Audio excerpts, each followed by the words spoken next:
ബലാത്സംഗ കേസിൽ മുൻകൂർ ജാമ്യം തേടി രാഹുൽ മാങ്കൂട്ടത്തിൽ MLA ഹൈക്കോടതിയെ സമീപിച്ചു. ബലാത്സംഗ കുറ്റം നിലനിൽക്കില്ല എന്നും പരാതിക്കാരിക്കെതിരായ തെളിവുകൾ സെഷൻസ് കോടതി പരിഗണിച്ചില്ല എന്നും ഹർജിയിലുണ്ട്. ഹർജി പരിഗണിക്കും മുൻപ് ഏത് വിധേയനെയും രാഹുലിനെ അറസ്റ്റ് ചെയ്യാനാണ് അന്വേഷണ സംഘത്തിന് ADGP H. വെങ്കടേഷ് നൽകിയ നിർദ്ദേശം.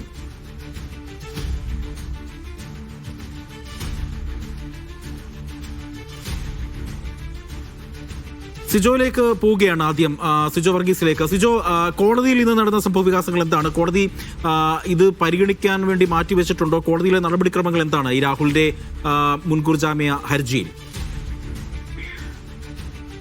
രാഹുലിന്റെ മുൻകൂർ ജാമ്യാപേക്ഷ നേരത്തെ തിരുവനന്തപുരം സെഷൻസ് കോടതി തള്ളിയിരുന്നു. പിന്നാലെയാണ് അടുത്ത ഘട്ടമെന്ന നിലയിൽ ഹൈക്കോടതിയെ രാഹുൽ സമീപിച്ചിരിക്കുന്നത്. മുൻകൂർ ജാമ്യം തേടിയാണ് ഈ രാഹുൽ മാങ്കൂട്ടത്തിൽ ഹൈക്കോടതിയെ സമീപിച്ചിരിക്കുന്നത്. പ്രധാനമായും ഇതുമായി ബന്ധപ്പെട്ട് രാഹുലിന്റെ വാദങ്ങൾ ബലാത്സംഗ കുറ്റം നിലനിൽക്കില്ല എന്നുള്ളതാണ് രാഹുൽ അഭിഭാഷകൻ ഉൾപ്പെടെ പ്രധാനമായിട്ടും പറയുന്ന ഒരു കാര്യം. പരാതി നൽകാൻ കാലതാമസം ഉണ്ടായിട്ടുണ്ട്. ഇത് നടപടിക്രമങ്ങൾ പാലിച്ചല്ല ഈ പരാതി നൽകിയിരിക്കുന്നത്. പരാതി നൽകാൻ പല സംവിധാനങ്ങളുണ്ട്. പക്ഷേ നേരിട്ട് മുഖ്യമന്ത്രിക്കാണ് പരാതി നൽകിയിരിക്കുന്നത്. ഈ പരാതി നൽകിയതിന് പിന്നിൽ രാഷ്ട്രീയ ഗൂഢാലോചനയുണ്ട് എന്നുള്ള ഒരു വാദമാണ് പ്രധാനമായും ഉന്നയിക്കുന്നത്. ഈ അന്വേഷണ സംഘത്തിനോട് സഹകരിക്കാൻ തയ്യാറാണ്, എല്ലാ കാര്യങ്ങളിലും വിശദീകരണം നൽകാൻ തയ്യാറാണ്, അന്വേഷണത്തിന് തന്നെ കസ്റ്റഡിയിൽ എടുക്കേണ്ട കാര്യമില്ല എന്നും ഇതിൽ പ്രധാനമായും ജാമ്യാപേക്ഷയിൽ പറയുന്നുണ്ട്. പ്രധാനമായും തെളിവുകൾ നൽകാൻ കൂടുതൽ സാവകാശം വേണം. തന്റെ കയ്യിലും അതുമായി ബന്ധപ്പെട്ട ചില തെളിവുകൾ ഉണ്ട്, അത് നൽകാൻ സാവകാശം വേണം. കേസിലെ രേഖകൾ ലഭ്യമായിട്ടില്ല എന്നുള്ള കാര്യങ്ങളും പ്രധാനമായും രാഹുൽ പറയുകയും ചെയ്യുന്നുണ്ട്. എന്തായാലും ഇതുമായി ബന്ധപ്പെട്ടുള്ള ഹർജി അടുത്ത ദിവസം പരിഗണിക്കുമെന്നാണ് നമുക്ക് മനസ്സിലാക്കാൻ സാധിക്കുന്നത്. ശരി, സിജോ വർഗീസാണ് കോടതിയിലെ നടപടിക്രമങ്ങളും മറ്റു വാർത്തകളും അതുമായി ബന്ധപ്പെട്ട് നൽകിയത്. വിജിനും കൂടെ ചേരുന്നുണ്ട് ഈ ഘട്ടത്തിൽ. വിജിൻ, നോക്കൂ, രാഹുൽ ഇപ്പോഴും ഒളിവിൽ തന്നെയാണ്. അന്വേഷണ സംഘത്തിന് കൃത്യമായ നിർദ്ദേശം കൊടുത്തിട്ടുണ്ട്. രാഹുലിനെ ഏതു വിധേയനെയും പിടികൂടണമെന്ന നിർദ്ദേശമാണ് നൽകിയിരിക്കുന്നത്. ഏതായാലും ഹൈക്കോടതി ഈ ഹർജിയുമായി പോയ സ്ഥിതിക്ക് അന്വേഷണ സംഘത്തിന്റെ ഒരു നിലപാട് എന്താണ് ഈ കേസുമായി ബന്ധപ്പെട്ട്? രാഹുലിനെ ട്രാക്ക് ചെയ്യാൻ അന്വേഷണ സംഘത്തിന് കഴിഞ്ഞിട്ടുണ്ടോ നിലവിൽ?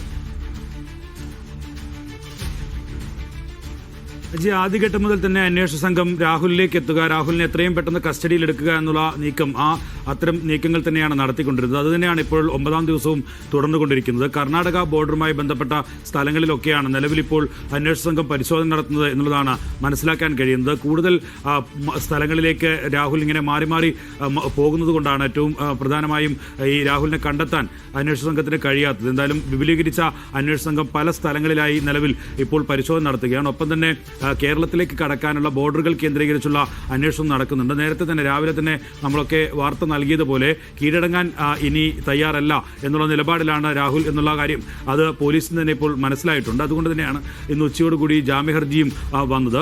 എന്തായാലും നിലവിലിപ്പോൾ ജാമ്യഹർജിയിൽ തന്നെ പറയുന്ന കാര്യങ്ങൾ അതുതന്നെയാണ് നിലവിൽ സെഷൻസ് കോടതിയിലും ജാമ്യഹർജിയായി രാഹുൽ മാങ്കൂട്ടത്തിൽ നൽകിയത്. അത് പൂർണ്ണമായും തള്ളിയാണ്.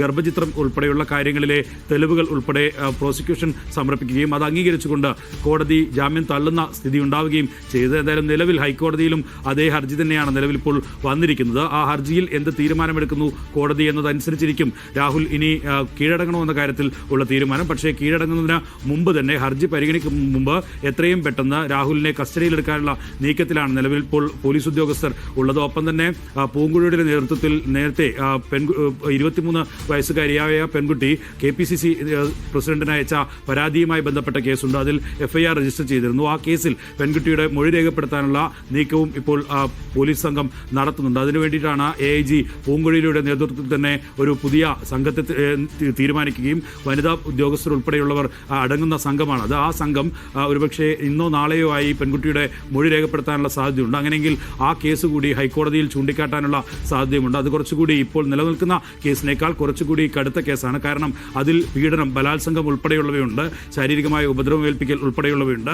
ഈ കേസ് പരിഗണിക്കുന്ന ഘട്ടത്തിൽ സെഷൻസ് കോടതിയിൽ രാഹുൽ പറഞ്ഞിരുന്നത് ഉഭയ സമ്മതപ്രകാരമുള്ള ലൈംഗിക ബന്ധമാണ് നടന്നിട്ടുള്ളത്. അതുകൊണ്ട് തന്നെ താൻ ഇതിൽ കുറ്റക്കാരനല്ല എന്നുള്ളതായിരുന്നു. പക്ഷേ ഈ ഗർഭചിത്രവുമായി ബന്ധപ്പെട്ട വിഷയത്തിലാണ് അതിന്റെ തെളിവുകൾ ഉൾപ്പെടെ ശേഖരിച്ച് പ്രോസിക്യൂഷൻ വാദങ്ങൾ ശരിയാണ് എന്ന് വെച്ചുകൊണ്ടാണ് ഈ ജാമ്യം തള്ളുന്ന സ്ഥിതി ഉണ്ടായിരുന്നത്. എന്തായാലും നിലവിൽ ഹൈക്കോടതിയിലും അതേ വാദം തന്നെയായിരിക്കും പ്രോസിക്യൂഷൻ നിരത്താൻ പോകുന്നത്. ഒപ്പം തന്നെ മറ്റ് രണ്ടാമത്തെ കേസിലെ മൊഴി കൂടി രേഖപ്പെടുത്തിയാൽ ആ മൊഴിയുടെ വിശദാംശങ്ങൾ കൂടി ഹൈക്കോടതി കോടതിയിൽ നൽകും. അങ്ങനെയെങ്കിൽ ജാമ്യം ലഭിക്കാതിരിക്കാനുള്ള സാധ്യതയാണുള്ളത്. നിലവിൽ ഇപ്പോൾ രാഹുൽ മാങ്കൂട്ടത്തിൽ ഹൈക്കോടതിയിൽ സമർപ്പിച്ചിരിക്കുന്ന ഹർജിയിൽ പറയുന്ന അതേ കാര്യങ്ങൾ തന്നെയാണ്, രാഷ്ട്രീയ ഗൂഢാലോചന ഉൾപ്പെടെയുള്ള അതേ കാര്യങ്ങൾ തന്നെയാണ് സെഷൻസ് കോടതിയിലും മുൻകൂർ ജാമ്യത്തിനായി നൽകിയിരുന്നത്. ആ വാദങ്ങൾ തന്നെയായിരുന്നു മുന്നോട്ട് വെച്ചിരുന്നത്.